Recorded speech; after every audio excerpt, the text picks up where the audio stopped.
Hello students, welcome back to the Shukla maths classes.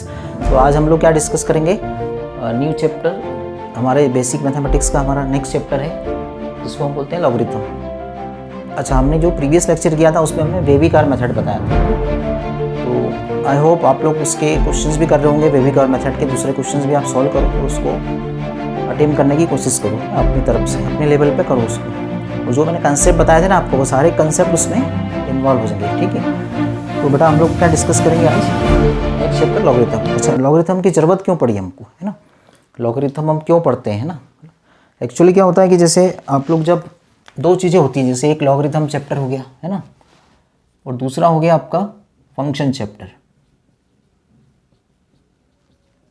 तो आप ध्यान से समझो मैं क्या बता रहा हूँ। देखो, तो आपके जेई के सिलेबस में फंक्शन भी है और लॉगरिथम भी है, ठीक है। लेकिन अब उसमें क्या है कि जो फंक्शन चैप्टर होता है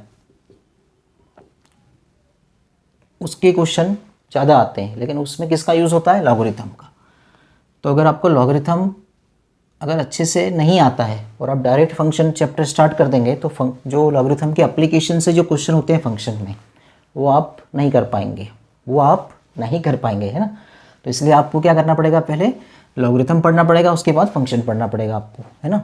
अच्छा, कभी ऐसा हो जाए मान लो आपको लॉगरिथम बहुत अच्छे से आता है लेकिन आपको फंक्शन के जो कंसेप्ट यूज़ होते हैं वो नहीं आते, आपको ग्राफ नहीं आता है, बेसिक ग्राफ नहीं आते हैं फंक्शन चैप्टर के, है ना, आपको फंक्शन के टाइप्स नहीं आते हैं, तो भी आप लॉगरिथम का कोई बेनिफिट नहीं ले पाएंगे, है ना। तो कहने का मतलब क्या है मेरा बेटा, है ना, समझ गए होंगे आप, है ना, कि हमें लॉगरिथम भी आना चाहिए और फंक्शन भी आना चाहिए। तो लॉगरिथम क्या करता है, एक इंपॉर्टेंट रोल प्ले करता है, किसके लिए बेटा, फंक्शन चैप्टर के लिए। अब ये तो मैंने एक एग्जाम्पल दे दिया आपको, है ना। कई बार मैंने देखा है बेटा कि ट्रिग्नोमेट्री में भी यूज़ हो जाता है लॉगरिथम चैप्टर, मतलब लॉगरिथम के कुछ कंसेप्ट ट्रिग्नोमेट्री में भी लग जाते हैं। यहाँ तक कि इवन जब आप सीक्वेंस सीरीज पढ़ोगे 11th क्लास में, उसमें भी कहीं पर लॉगरिथम का यूज़ होता है। और केमिस्ट्री में तो होता ही है यूज़, आपको पता ही है ना। जब आप आयनिक इक्विलिब्रियम वगैरह पढ़ोगे ना, तो उसमें तो ये सारी चीज़ें लॉगरिथम के कंसेप्ट यूज़ होते ही हैं, है ना। ओके, तो चलो स्टार्ट करते हैं हम लोग लॉगरिथम चैप्टर। सबसे पहले हम किसकी बात करेंगे इसमें, डेफिनेशन की, है ना। तो डेफिनेशन क्या होता है, देखो सबसे पहले डेफिनेशन की बात करेंगे हम लोग। डेफिनेशन ऑफ लॉगरिथम, क्या डेफिनेशन है इसकी, ध्यान से देखते जाना बेटा।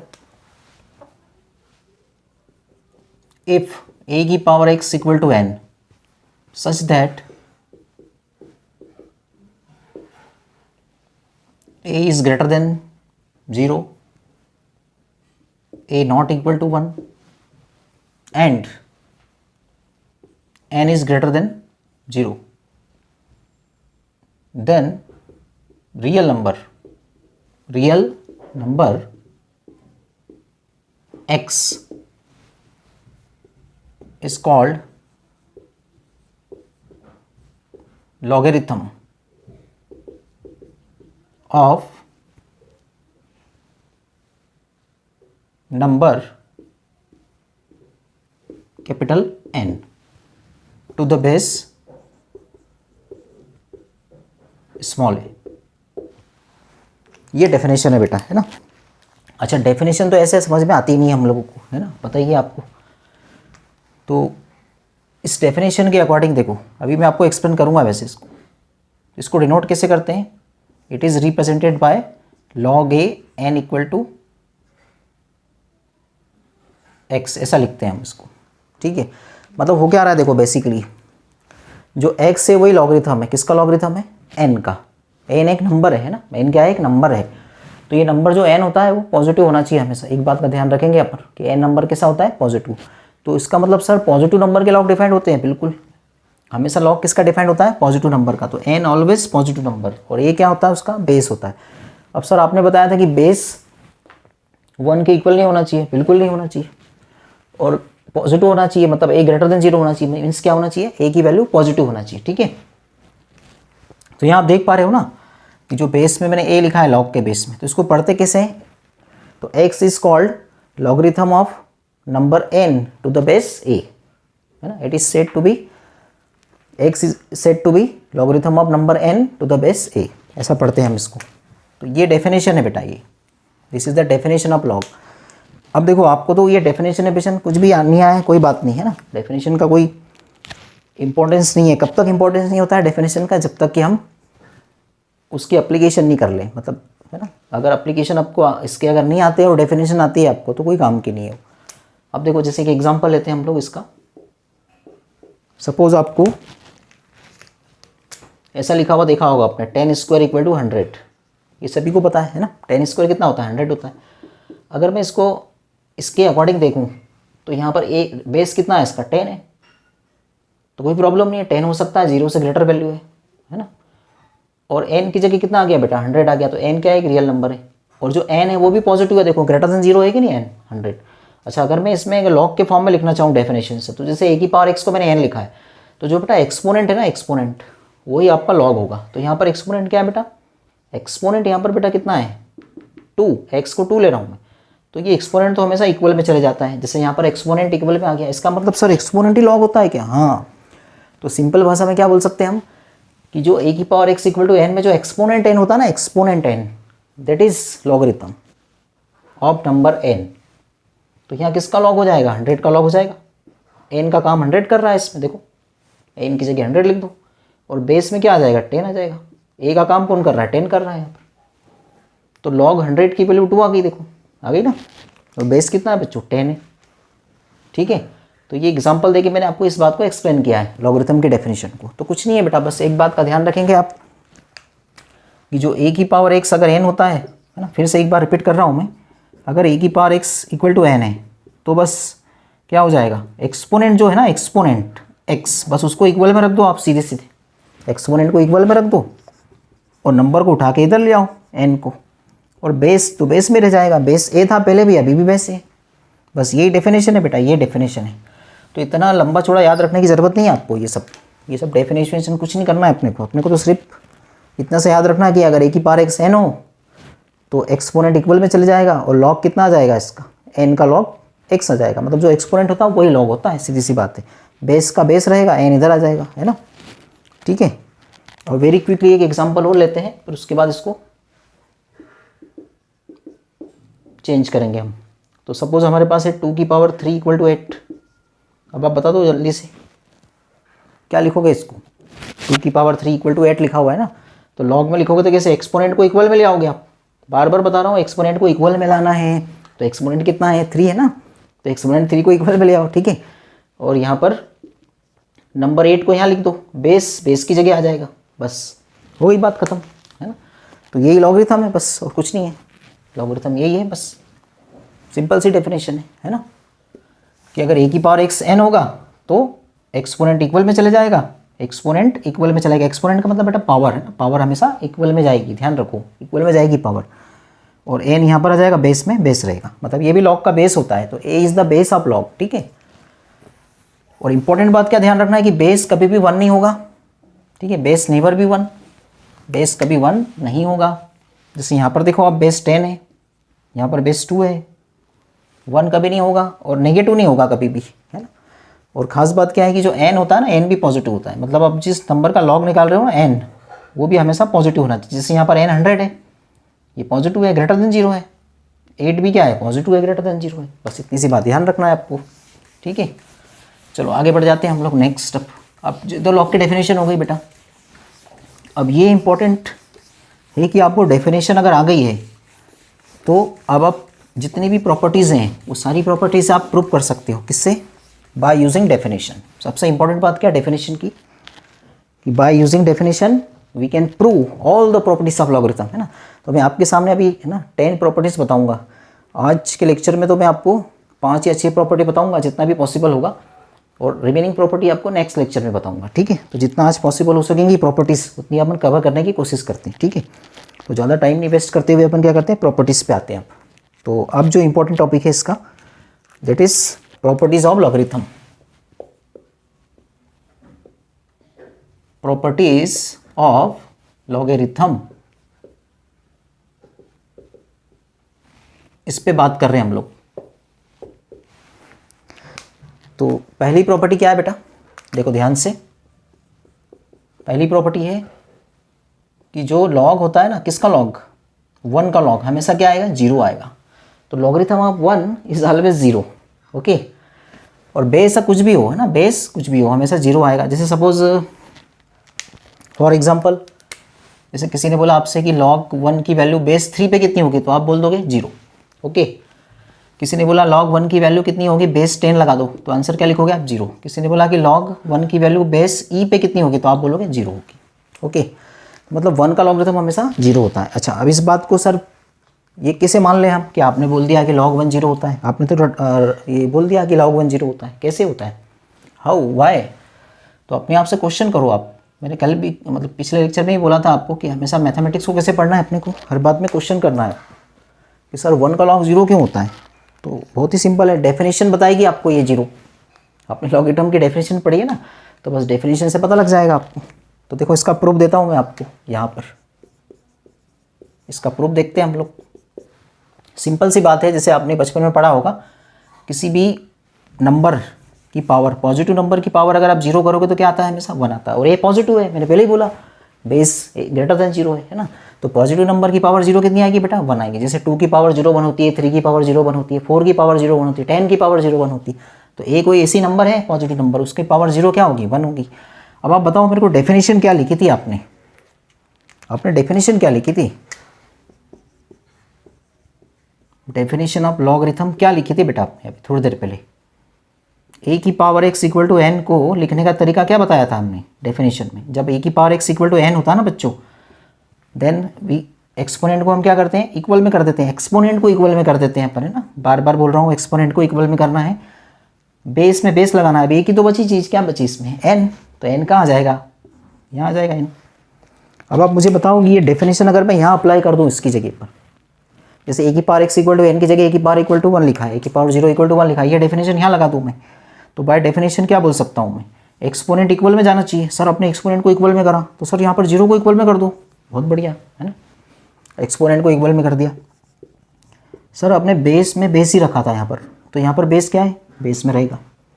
अब क्या बच गया हमारे पास, सिर्फ 1 ही तो बचा है, तो 1 यहाँ पर लगा दो। देखो हो गई ना बात खत्म। तो 1 का log 0 प्रूफ हो गया, हैंस प्रूफ। कितना सिंपल है देखो।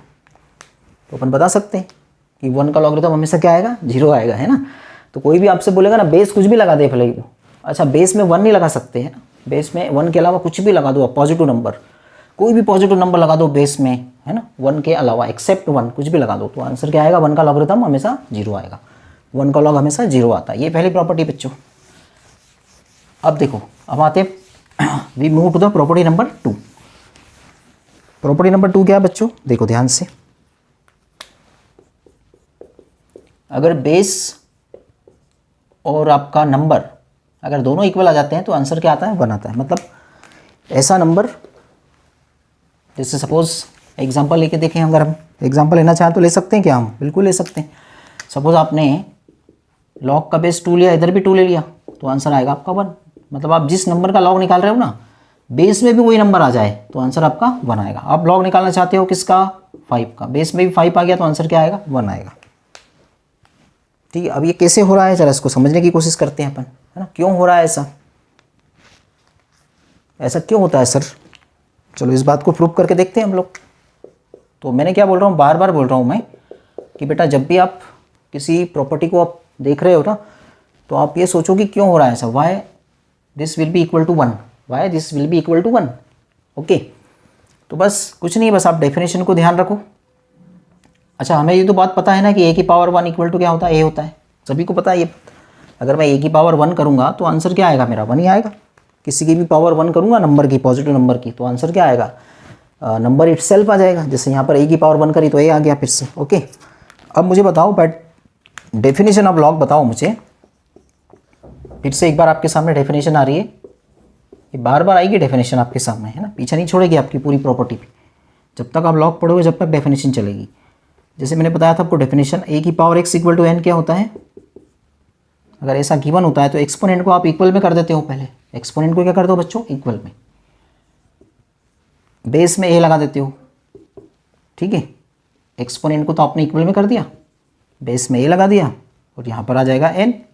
अब ए नहीं तो बच रहा है तो ए नहीं तो बचेगा यहाँ पर। ठीक है, बस ये डेफिनेशन आप यहाँ पर अप्लाई कर दो, तो बच्चों क्या हो जाएगा, यहाँ पर एक्सपोनेंट इक्वल में आ जाएगी, है ना। ऐसी आदत डालो एक्सपोनेंट को इक्वल में लिखने की, तो एक्सपोनेंट इक्वल में आ जाएगा 1, बेस में क्या आ जाएगा बेटा, बेस आ जाएगा, और ये वाला जो ए है ना ये यहाँ आ जाएगा।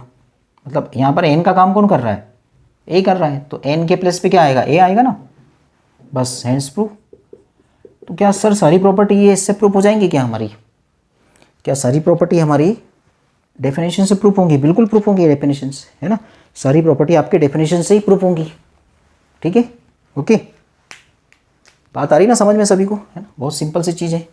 तो ये देखो अपनी सेकंड प्रॉपर्टी भी प्रूफ हो गई, है ना। इसके एग्जांपल ये लिखे हुए हैं आपके सामने, देख सकते हो आप। देखो जैसे log 10 किसी ने पूछा आपसे बेस 10 पे कितना होगा, तो आपने देखा कि अच्छा यहाँ पर बेस और नंबर सेम है, ये नंबर और ये बेस उसका सेम है, मतलब जो नंबर का लॉग आप निकाल रहे हैं ना वही बेस पे आ जाए, तो आंसर क्या आएगा, 1 आएगा। बिल्कुल सही बात है। चलो अब नेक्स्ट प्रॉपर्टी की तरफ बढ़ते हैं हम लोग। We move to the property number 3। अब प्रॉपर्टी नंबर 3 क्या है बच्चों, देखो ध्यान से। प्रॉपर्टी नंबर 3 ये है कि जैसे सपोज अगर आपके पास लिखा हुआ है log m इंटू एन और बेस में a दिया हुआ है, ठीक है। अब आप इसको कैसे लिखोगे, ये मल्टीप्लाई में है, m इंटू एन क्या है, मल्टीप्लाई में, तो इसको आप लिखोगे log m plus log n, ऐसे लिख दोगे ना इसको। जैसे देखो एक एग्जांपल दिखाता हूँ मैं आपको, देखो आप अगर नंबर मल्टीप्लिकेशन में आते हैं तो वो सारे नंबर प्लस में आ जाते हैं। जैसे देखो सपोज अगर मेरे पास एग्जांपल लेता हूँ मैं अगर इसका, जैसे मैंने लिखा log और यहाँ पर लिख दिया सपोज 24 लिख दिया मैंने, ठीक है, और यहाँ पर बेस में कुछ भी चलो 2 ले लेते हैं, तो मैं इसको ऐसा भी तो कर सकता हूँ 3 मल्टीप्लाई बाई 8 24 को, ठीक है। अब इस प्रॉपर्टी के अकॉर्डिंग m की जगह कौन आ गया बेटा, 3 आ गया, एंड n के प्लेस पे क्या आ गया, 8। तो फिर आप प्रॉपर्टी लगा देंगे तो ये दोनों मल्टीप्लिकेशन वाले कैसे आ जाएंगे, प्लस में आ जाएंगे, इस तरीके से ये ऐसा आ जाएगा, ठीक है। तो बस ये प्रॉपर्टी मैंने यहाँ अप्लाई कर दी है ना, जहाँ ज़रूरत पड़ेगी वहाँ प्रॉपर्टी का यूज़ करूँगा मैं। अब जैसे यहाँ पर है ना, इसको प्रूव कर सकते हैं क्या आप, क्या इसका प्रूफ बता सकते हो कैसे आएगा ये, बिल्कुल कर सकते हैं यहाँ पर। देखो RHS हमारा जो है ना वो log m plus log n आना चाहिए हमारा, तो हम क्या करते हैं एज्यूम कर लेते हैं, log m को एज्यूम कर लेते हैं हम x, और जो हमारा log n है उसको हम एज्यूम कर लेते हैं y के इक्वल, ठीक है। अच्छा प्रॉपर्टी देखो log की, देखो मज़ेदार बात क्या है, देखो ब्यूटी ऑफ लॉगरिथम क्या है, डेफिनेशन की जो डेफिनेशन है ना log की, उसकी ब्यूटी क्या है, देखो जैसे a की पावर x अगर n होता है तो आप क्या कर देते हो, आप एक्सपोनेंट को इक्वल में लगा देते हो, एक्सपोनेंट को आप क्या करते हो, इक्वल में लिख देते हो, और यहाँ पर आप लॉग ले लेते हो और बेस की जगह बेस लेते हो, तो n को यहाँ लिख देते हो आप, है ना। तो आप क्या सर इसका अब रिवर्स भी कर सकते हैं क्या, क्या हम इसका समरसॉल्ट ले सकते हैं, समरसॉल्ट बोले तो रिवर्स, है ना, कि जैसे अगर किसी ने आपको बोला कि log n x है तो फिर आप इसका रिवर्स भी जा सकते हो। रिवर्स जाने का मतलब है कि आप, यही तो खास बात है डेफिनेशन की, यही खास बात है डेफिनेशन की, रिवर्स भी जा सकते हो, मतलब आप इसको a की power x equal to n वापस से लिख सकते हो, मतलब जो इक्वल वाला है वो पावर में आ सकता है बेस की फिर से। तो बस मैं ये यहाँ पर वही करने वाला हूँ, देखो सेम चीज़ मैं यहाँ पर करूँगा, सेम चीज़ यहाँ पर करूँगा। देखो क्या कर दूँगा मैं, a की पावर में x लिख दूँगा और इक्वल टू m कर दूँगा। अब सोचो आप कैसे आया ये, बाय डेफिनेशन ही तो आया, ये बाय डेफिनेशन ही आया बेटा, ये यहाँ पर लिखी हुई है डेफिनेशन, आप देख लेना इसके सामने, है ना, इसके सामने डेफिनेशन आपको लिख के बताइए मैंने। अच्छा अब नेक्स्ट स्टेप में क्या हो जाएगा बच्चों, यहाँ पर क्या होगा बताओ, सेम चीज़ यहाँ पर a की power y equal to n हो जाएगा, होगा कि नहीं होगा, बराबर है ना। मतलब मैं क्या कर रहा हूँ, लॉग से एक्सपोनेंशियल फॉर्म में जा रहा हूँ, ये एक्सपोनेंशियल फॉर्म होता है और ये होता है लॉगरिथम फॉर्म। तो लॉगरिथम से हम एक्सपोनेंशियल में भी जा सकते हैं, उल्टा जा सकते हैं डेफिनेशन में, रिवर्स डेफिनेशन चल रही है यहाँ पर। अच्छा यहाँ पर अब देखो सर अब क्या करना चाहिए मुझे, यहाँ सर मल्टीप्लाई दिख रहा है मुझे, दिख रहा है कि नहीं दिख रहा है ना, मल्टीप्लिकेशन है ना यहाँ पर, तो m और n का मल्टीप्लाई हो रहा है, इसका मतलब सर मल्टीप्लाई करना चाहिए अब हमको, तो चलो मल्टीप्लाई कर देते हैं m और n का। तो जैसे आप m और n का मल्टीप्लाई करोगे तो m की वैल्यू a की पावर x थी और n की वैल्यू a की पावर y थी। तो बच्चों यहाँ पर m n कितना आ जाएगा आपके पास, अब बेस सेम है बच्चों, बेस सेम है तो पावर क्या हो जाएगी, ऐड हो जाएंगी, पावर 8 हो जाएंगी, बेस सेम है तो, ठीक है। अब क्या होगा फिर, अब ये डेफिनेशन यहाँ से लगेगी आप, तो अच्छा डेफिनेशन लगेगी, तो देखो जरा ध्यान से, अब डेफिनेशन लगाना है मुझे फिर से। तो पावर को कहाँ ले जाना पड़ेगा मुझे, पावर को कहाँ ले जाऊंगा मैं, डेफिनेशन में, इक्वल में। डेफिनेशन में क्या होता है, जो पावर होती है वो इक्वल में आ जाती है और बाकी में लॉग लग जाता है। तो लॉग किस में लग जाएगा, लॉग लग जाएगा किस में, बेस ए रहेगा, बेस तो ए ही रहेगा, अभी भी ए रहेगा, एम एन यहाँ पर आ जाएगा आपका। अब कुछ नहीं करना है आपको, है ना, ये विजिबल हो रहा है नीचे का। तो लॉग एम एन कितना हो जाएगा आपका, एक्स की वैल्यू फिर से रख दो आप। एक्स की वैल्यू क्या रखी थी आपने, स्टार्टिंग में आपने एक्स की वैल्यू क्या ली थी बच्चों, लॉग में एम ली थी, बेस में ए था। वाई की वैल्यू क्या ली थी आपने, देखो ये हो गया प्रूफ, बहुत ही सिंपल है। तो सारी चीज़ें डेफिनेशन से तो आ रही हैं, सभी चीज़ें डेफिनेशन से ही आ रही हैं हमारी, है ना। मतलब डेफिनेशन इंपॉर्टेंट रोल प्ले कर रही है यहाँ पर, है ना। Definition is very important. सभी प्रॉपर्टी में इसी से डेफिनेशन से ही प्रूव करूँगा सब प्रॉपर्टी को। अच्छा बच्चों देखो, एक इंपॉर्टेंट बात है ना, जैसे यहाँ पर था मल्टीप्लिकेशन एम और एन में, तो प्रॉपर्टी 3 थी। अब यहाँ पर किसी ने बोला कि ये डिवीज़न कर लो यहाँ पर, है ना। किसी ने बोला अगर सर डिवाइड होता तो क्या होता है यहाँ पर, कुछ नहीं, प्रॉपर्टी 4 बन जाएगी। तो यहाँ पर बेटा माइनस आ जाएगा इस बार। अब देखो बहुत ही आसान, बहुत आसानी से बजाएगा। देखो फिर से वही, चलो आप इसको एज इट इज चलो। यहाँ पर अब एम बाय एन कर दिया मैंने, क्यों क्यों क्यों ऐसा क्यों सर, क्योंकि मैं देख रहा हूँ ना इसको, यहाँ पर मेरा ध्यान इधर है एम बाय एन में, तो इसलिए डिवाइड करना है इस बार मुझे। अच्छा डिवाइड करने का मतलब क्या है ना, डिवाइड करने का मतलब कि m की वैल्यू क्या है आपके पास, a to the power x है, डिवाइडेड बाय n की वैल्यू क्या है, a की पावर y है। तो अब बेस सेम होने पे पावर क्या होती हैं, सब्ट्रैक्ट होती हैं।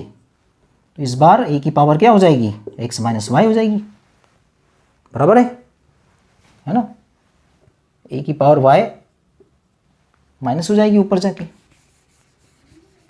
जब बेस सेम होते हैं पावर सब्ट्रैक्ट होती है। अब यहाँ पर भी x माइनस वाई और यहाँ पर डिवीज़न है m बाय n, तो यहाँ पर भी डिवीज़न है। अब फिर से ये वाली डेफिनेशन लगा देता हूँ मैं। एक्सपोनेंट कहाँ चले जाएगा, एक्सपोनेंट कहाँ जाता है, इक्वल में, तो एक्सपोनेंट गया इक्वल में। और यहाँ पर क्या आ जाएगा, लॉग का बेस a आ जाएगा और m बाय n जो इक्वल वाला है वो लॉग के साथ आ जाएगा। तो देखो क्या प्रॉपर्टी प्रूफ हो गई क्या, x की वैल्यू क्या रख दी आपने, फिर से लॉग m, y की वैल्यू रख दी आपने लॉग n। ये देखो प्रॉपर्टी प्रूफ हो गई हमारी। तो ये हमारी फोर्थ प्रॉपर्टी प्रूफ हो गई। एग्जाम्पल क्या हो सकता है सर इसका, इस प्रॉपर्टी का, अभी मैं आपको क्वेश्चंस भी कराऊंगा बेटा इसके, है ना। अच्छे अच्छे क्वेश्चन कराऊंगा, जेई के प्रीवियस ईयर के क्वेश्चन में लॉगरिथम में आए हुए हैं वो भी कराऊंगा, अच्छे अच्छे क्वेश्चन है, टेंशन मत लो आप बिल्कुल भी, अच्छे अच्छे क्वेश्चन करेंगे हम इसके। अभी तो हम क्या करते हैं, बेसिक लॉगरिथम स्टार्ट ही किया जस्ट हमने, तो पहले तो प्रॉपर्टी पे डिस्कस करेंगे हम और एक सिंपल एग्जाम्पल लेंगे, फिर बाद में अच्छे प्रॉब्लम भी हम इसके करेंगे जब हम फैमिलियर हो जाएंगे इसके लॉग के साथ अच्छे से, ठीक है ना। तो फिर हम इसके क्वेश्चन भी सॉल्व करेंगे। इसका एग्जाम्पल एक लेके बता रहा हूँ, देखो मैं आप डिवीजन के लिए क्या है, जैसे अगर सपोज आपके पास यहाँ पर कुछ लिखा हुआ है, एक सिंपल सा एग्जाम्पल ले रहा हूँ, 100 अपॉन सपोज यहाँ पर लिखा है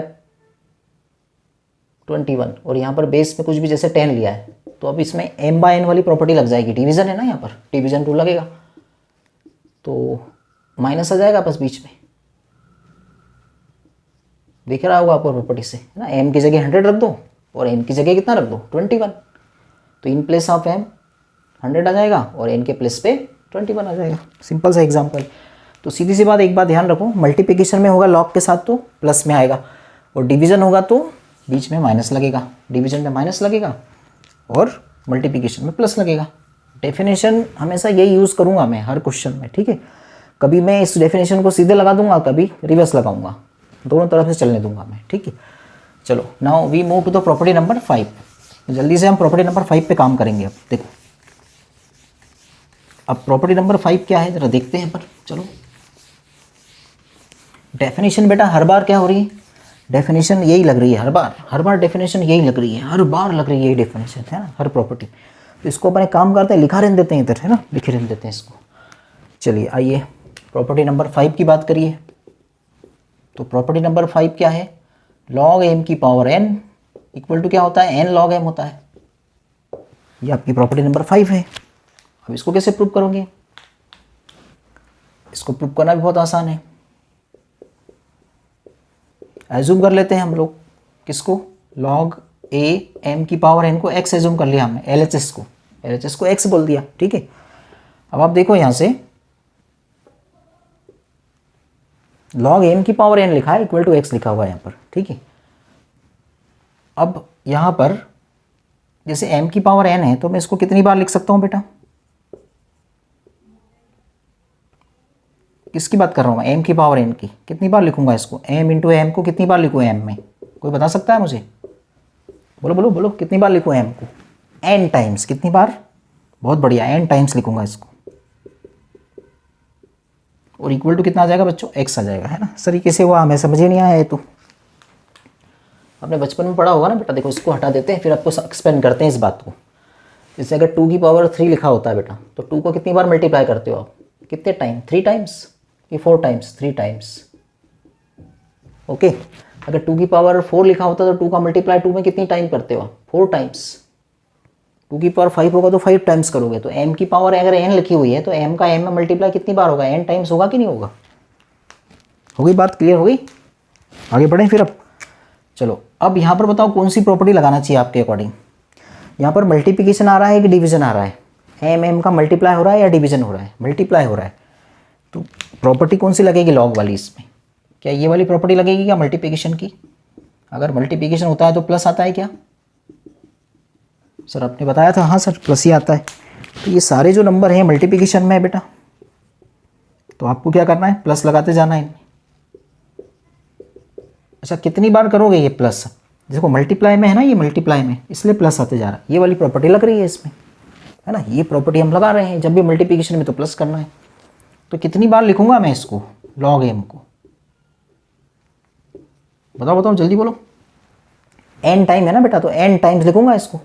1 2 3 4 ऐसे करते करते n टाइम्स है ये। तो जब इसको जब मैं प्लस करूंगा n टाइम्स तो कितना आ जाएगा? n टाइम्स आ जाएगा और इक्वल टू x आ जाएगा। आएगा कि नहीं आएगा इक्वल टू x? अच्छा x क्या लिया था आपने स्टार्टिंग में?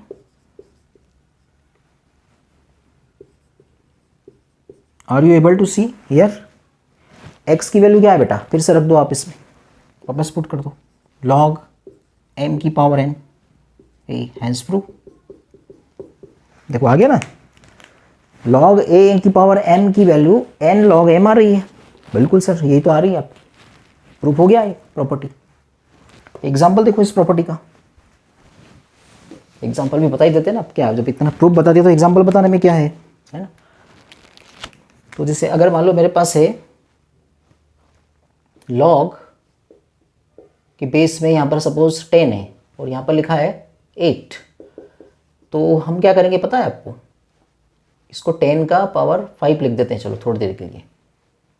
अब बताओ ये प्रॉपर्टी लगा सकते हो क्या? यहाँ पर आप लगा सकते हो कि नहीं? m की पावर n, तो यहाँ पर m का काम कौन कर रहा है बच्चों? 5। तो पावर क्या होती है बच्चों? आगे जाती है। देखो जो पावर है ना m की पावर n आगे जाती है पावर, तो 5 पावर आगे चली जाएगी बाय प्रॉपर्टी, इस प्रॉपर्टी के अकॉर्डिंग। तो अब log 10 क्या हो जाएगा बच्चों? अभी बताओ सेकेंड वाली प्रॉपर्टी थी। सेकेंड प्रॉपर्टी से देखो यहाँ पर नंबर और बेस सेम है, तो आंसर क्या आएगा इसका? बोलो जल्दी बोलो। हाँ बहुत ही बढ़िया, 1 आएगा। 1 आएगा, है ना। तो इंटू में 1 लिख दो तो आंसर क्या आएगा? 5। सेकेंड प्रॉपर्टी से जब बेस और ये सेम होते तो 1 आता है आंसर, तो इसका आंसर 5 आ गया। सिमिलरली आप इसका आंसर बता सकते हो क्या मुझे? जैसे यहाँ पर लिखा है मान लो मेरे पास, तो इसको मैं क्या लिख सकता हूँ बेटा? 10 की पावर 6 लिख सकता हूँ उसको, है ना। अब इसका प्रॉपर्टी लगेगी तो 6 पावर आगे आ जाएगी। कौन सी प्रॉपर्टी सर? ये वाली प्रॉपर्टी। पावर n आगे आ गई। अब log 10 बेटा कितना होता है? 1 होता है। बेस और ये सेम है तो आंसर क्या आएगा? 1। तो 6 इंटू 1 दैट इज 6। तो आंसर क्या आ जाएगा आपका? 6। सिंपल सी बात है। ठीक है, ओके। चलो तो ये हमारी थी प्रॉपर्टी नंबर 5। क्या बात समझ में आ रही है सभी को, है ना। तो how many student will not be able to understand my point? Are you getting my point, है ना। मतलब क्या हो रहा है, जब भी पावर हो ना बेटा तो पावर को आगे ले आओ। ठीक है, ओके। तो प्रॉपर्टी नंबर 5 डिस्कस हो चुकी है हमारी। नाउ अब प्रॉपर्टी नंबर 6 पे आते हैं हम लोग। Now we will discuss property number 6। तो हम लोग क्या कर रहे हैं बेटा, जल्दी जल्दी से प्रॉपर्टी डिस्कस कर लेते हैं, फिर इनके क्वेश्चंस में आपको बहुत अच्छे अच्छे क्वेश्चन कराऊंगा। आप टेंशन मत करो, है ना। बहुत अच्छे अच्छे क्वेश्चन कराऊंगा। तो ठीक है, हम ना बाकी के हम लोग क्या करेंगे, नेक्स्ट जो प्रॉपर्टी है ना, अभी जैसे आज मैंने आपको इस लेक्चर में 5 प्रॉपर्टी बता दी है ना, तो नेक्स्ट लेक्चर में क्या करूँगा मैं, जो रिमेनिंग 5 प्रॉपर्टीज वो डिस्कस करूँगा। तो I will discuss next properties, remaining properties in the next lecture. तो आज हम क्या करते हैं, इसके बाद हम कल जो लेक्चर लेंगे हम इसके बाद है ना, जो भी नेक्स्ट वीडियो बनेगा हमारा, उसमें हम क्या करेंगे, क्वेश्चंस भी करवाएंगे आपके लॉगरिथम। तो अच्छे क्वेश्चन कराऊंगा, आप टेंशन मत करो। तो जी लेवल के क्वेश्चन अच्छे करा दूंगा अभी, लॉगरिथम अच्छा हो जाएगा। मैंने आपको इंपॉर्टेंस तो बता ही दिया था लॉगरिथम का। चलो बस नेक्स्ट वीडियो में डिस्कस करेंगे हम इसके बाद। Thank you.